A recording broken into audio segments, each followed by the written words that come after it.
very good morning, afternoon, or evening to all of you tuning in. Welcome back to another episode of the Addis Podcast.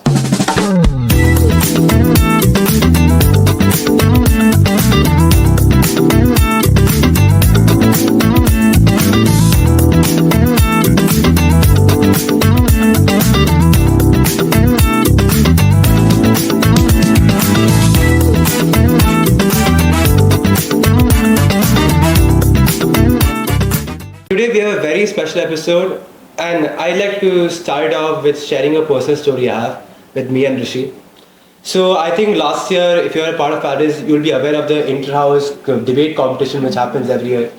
And me and Rishi were part of the Autonomous team.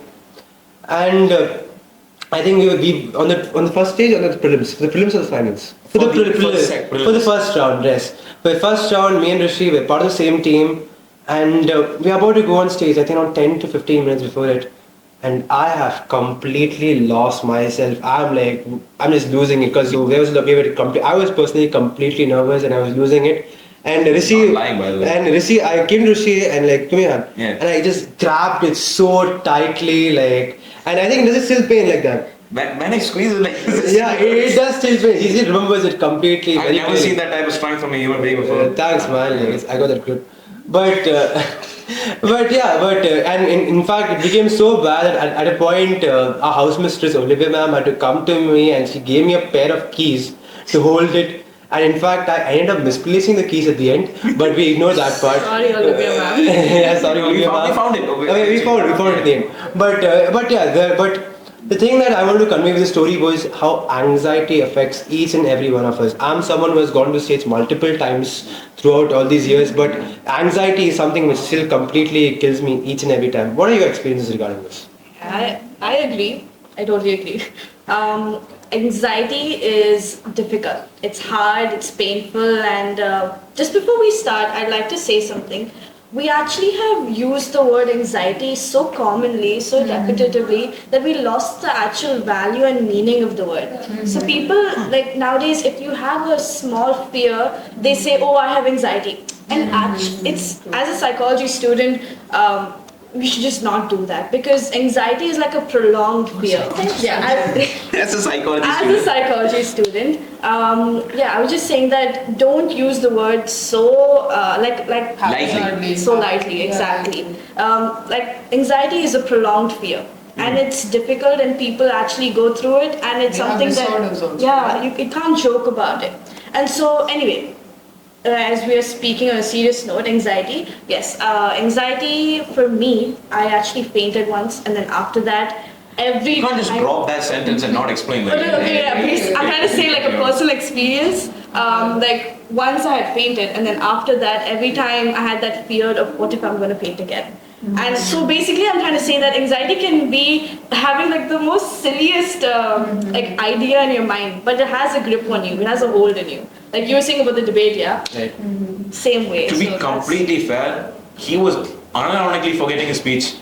He said we did the practice session and you forgot the speech. But we ended up winning, that's what matters. Okay. We went first. That's all. Okay. What about you, Manak? Yeah. For me, I think personally, I think for me, because I tend to project outwardly, I'm a very confident person, and on the stage I've been there since I was in KG2, so the stage has almost been a second home. Yeah, for me, I've been on the stage so much that I know Addis, like that auditorium, that stage is like my second home. I can get on it, and I'm a different person completely. Being a very introverted person, it's not really easy for me to personally go up to people and talk. That's very anxiety inducing for me. Going on the stage, however, is different, because I think people all assume that I'm very, very confident on stage. Like Mehak on stage is like, it's no big deal for her. The thing is that when I do go on stage, you see me very confident. What people don't see is that when I hold the mic, my hand is actually shivering. And the thing is, I don't want it to shiver. I'm like, I can do this. It's just that it's a automatic response of my body, which I've had for many years, which is that like at once the moment the spotlight comes on me and I start speaking, I know my speech, I know everything, I'm all ready. It's just that my hand starts shivering and I cannot stop.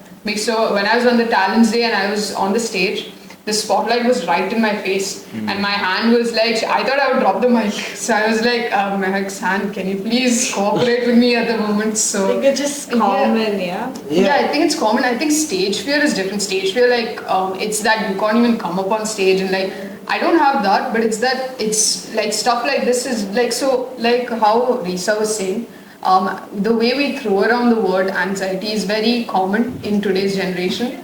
And the reality is that some people, physical responses like how I have is very common. Some people have sweating, palpitations, they really go through a lot. For me personally, because I'm very introverted, for me talking to people is very difficult. Right now I'm talking to the camera is a very different thing because I'm very confident on camera. But after this camera shuts down, I'd probably not be the same person. And at the same time, it's very difficult because I can't go up and talk to somebody and be like, hi, hello, I'm Mehak. I'll probably it's very difficult. Somebody coming up to me is easy, but for me, talking to people per se, making friends, all of that is very anxiety-inducing behavior. So I start stuttering, or I just go, my brain goes blank, and I'm just like, how the error 404 comes in, like in those memes, and they're just like loading symbol. Yeah, the loading symbol is there, right? I'll be that essentially. Yeah, social anxiety, as Mehak pointed out, it is something, it's a completely different ball game, Many of us, okay, going on stage, you're very confident, but the second you are in a conversation one-to-one with another person, maybe it just crumbles. And it is something which happened to all of us. I'm sure not only Mehak thing, it's a Lisa thing, it has happened to all of us at multiple stages of our life. And I have another answer to share about social anxiety is, overcoming it is very easy to say. Yeah, it is. It is where for all of us here to be like, oh, it's so easy to just go up to a person, say hi, make new friends. It is really easy to say it. But to be a person facing it and doing it is a completely different ballgame. Yeah. You know how addiction works? This might sound very random, but you know how addiction works, yeah? Yeah. The first dose hits really hard, the next will hit less, and then continue spiral. It's anxiety is ironically like that. So when I first went up on stage, very scared. But the more and more times you go up on stage, the first few seconds are bad, but It's immediately after the first sentence comes out, it's like, that's cool, that's cool. Yeah, It's like exposure that you're Definitely, because I think I agree with Rishi completely. When you go on stage for the first time, and before it as well, you're completely nervous. But once you are on it, once you start speaking, just you're close not like losing butter. it. You're just close like butter. Yeah, to be so honest. then it's almost like how I said, like, because we've been on stage, or like I've already been on stage, it's very easy for me to do it. The thing is that people think it's completely nullified. That's the thing. For me, personally, like how Neil said with social anxiety, it's very hard because yesterday only I think somebody told to me that Meg, all you need to do is just go up and talk to a person. I'm like, it's easy for you to say that. Yeah. Just come and spend a day in my brain and then we'll talk again. Because it's very hard because a person who has anxiety and a person who doesn't have anxiety, their brains are very differently wired. The way that their brains are functioning, and it's not even just mental. I think recently I had seen a X-ray scan report of somebody who has an anxiety disorder and somebody who doesn't, and with different mental disorders, and the way their brain is literally on the MRI scan looks different from the other one. And I think that shows a lot the fact that how we really dismiss the fact that anxiety is something that can just go away. It can be reduced, it can be controlled. My social anxiety has gotten a lot better than what it was last year, I can say for a fact. But that doesn't mean it's all gone. Some days for those who actually have anxiety, social anxiety, or any other sort of disorder, it is very easy for them for one day for everything to go apart, which is that I can be doing my best and doing, exposure therapy and going out, and like I did this. I went out, I tried to make new friends, and there was a week when I just lost it all. It was almost as if I climbed 100 steps and then I fell. And then we just all have to start back up all over again.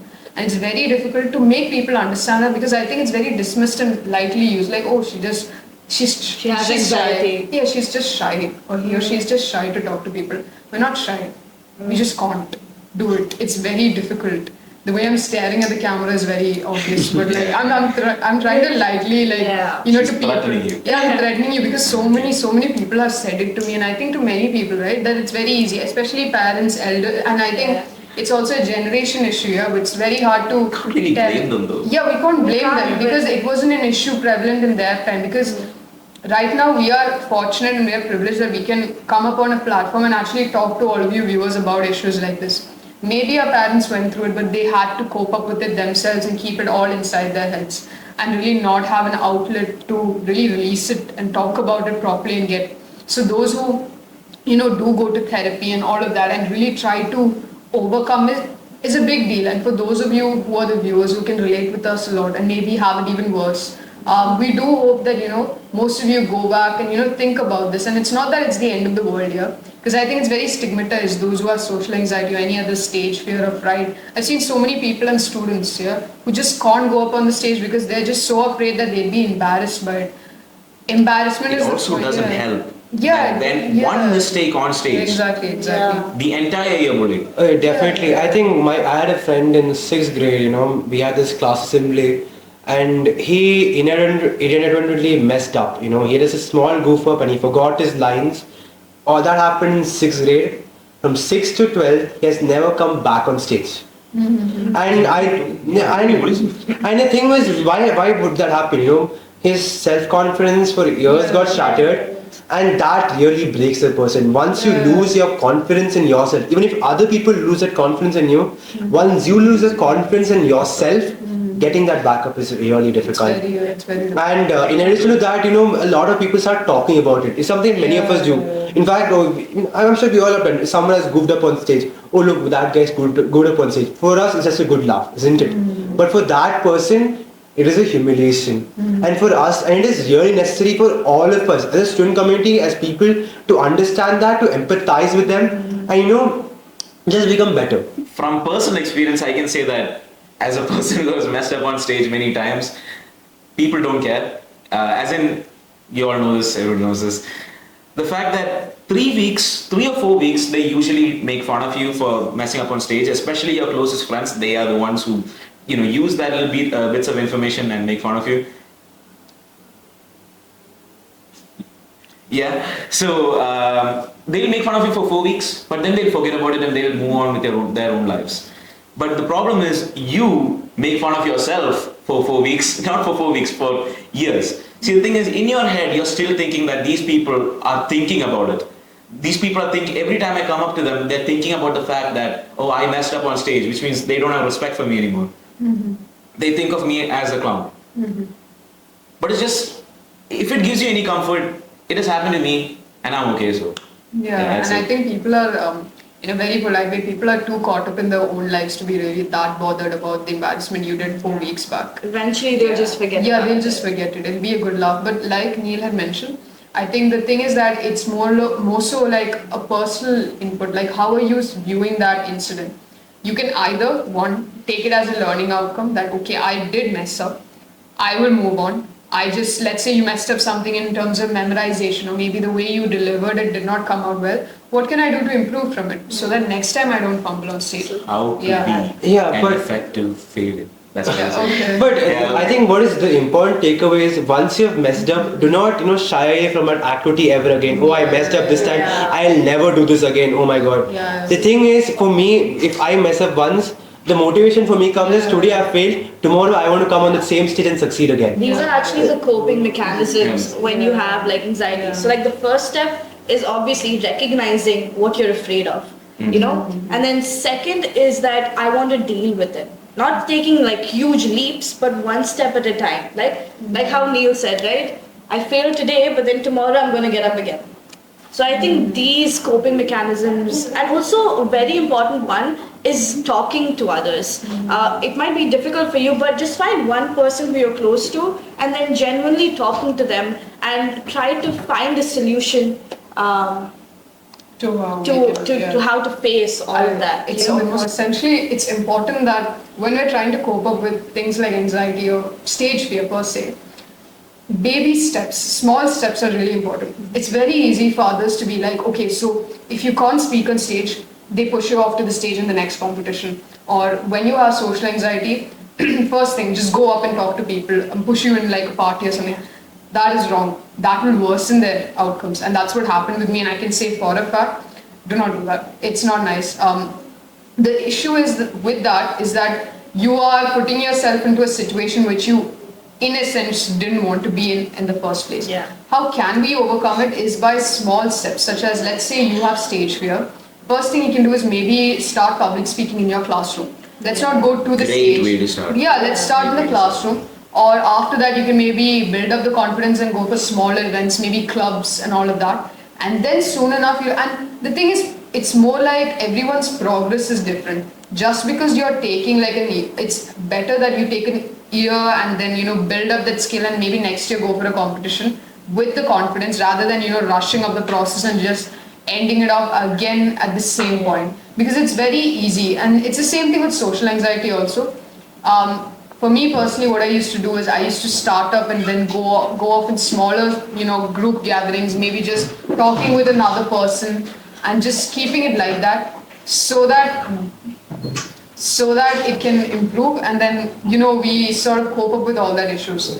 And I think we hope that all of the viewers, whoever is suffering with this, not suffering, whatever it is, going through even the smallest thing like stage fear or any other smaller issue, to bigger issues like social anxiety or anxiety disorders, we hope that you seek help, professional help if you need therapy and all of that. Okay. Professional or like your friend or whoever it is. Yeah, whoever it is. And come up to us. We even have school counselors as well. Yeah, and they're very helpful. So yeah. So and with that, we come to the end of this episode, and we hope that you all take care.